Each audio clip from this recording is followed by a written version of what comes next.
एक आदमी जिसका नाम रहीम था, जो बहुत नेक और शरीफ इंसान था, जिसने कभी अपनी जिंदगी में किसी गैर औरत को बुरी निगाह से नहीं देखा।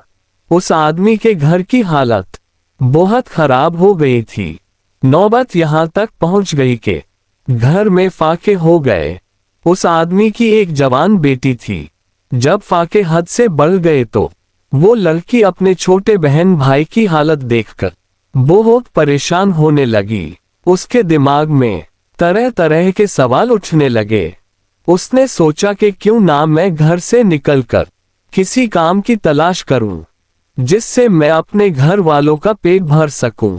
उस लड़की ने ये सोचकर घर से बाहर अपने कदम निकाल लिए और काम की तलाश में बाजार में निकल पड़ी। कभी किसी के घर में काम मांगने गई, तो कभी किसी की दुकान में, मगर किसी ने उसे काम नहीं दिया। वो थक हार कर अपने घर वापस लौट आए। कई दिन तक रोज वो ऐसे ही काम की तलाश में घर से बाहर जाती और शाम को थक हार के घर लौट आती। जब कहीं भी उसे कोई काम नहीं मिला, तो वो लड़की गलत कदम उठाने पर मजबूर हो गई। दिल में इरादा करके घर से निकली कि आज मैं अपना शरीर बेचूंगी और कुछ खाना खरीदूंगी। वो लड़की घर से बाजार जा पहुंची। जिस्म बेचने लड़की वहां गई और लोगों को अपनी तरफ आकर्षित करना शुरू कर दिया। वो लोगों को अपनी तरफ आकर्षित करने की कोशिश करती रही, लेकिन किसी ने भी उस पर ध्यान नहीं दिया। ध्यान तो दूर, किसी ने उसकी ओर निगाह तक उठाकर नहीं देखा। लोग आते और उसकी ओर नजर उठाए बिना निकल जाते। इसी तरह खड़े खड़े लड़की को शाम हो गई।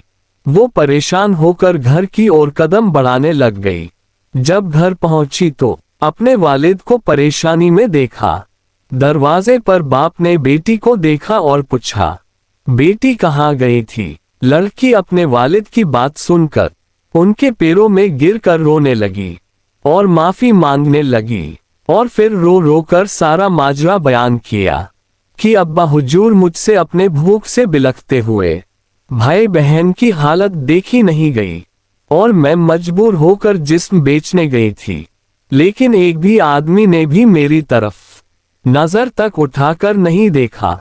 पूरी बात सुनने के बाद बाप ने अपनी बेटी से कहा कि बेटा, तुम्हारे बाबा ने आज तक कभी किसी गैर औरत को आंख उठाकर नहीं देखा, तो ये कैसे हो सकता था कि कोई तुम्हें नजर उठाकर देखता? सबक, इसलिए अपनी गंदी निगाह किसी औरत पर मत डालो, क्योंकि नजर गर्म बीज होता है। जैसा बोओगे कल को वैसा ही पाओगे। आज आप अपने आप को खबरदार करेंगे तो कल तुम्हारी औलाद भी महफूज रहेगी।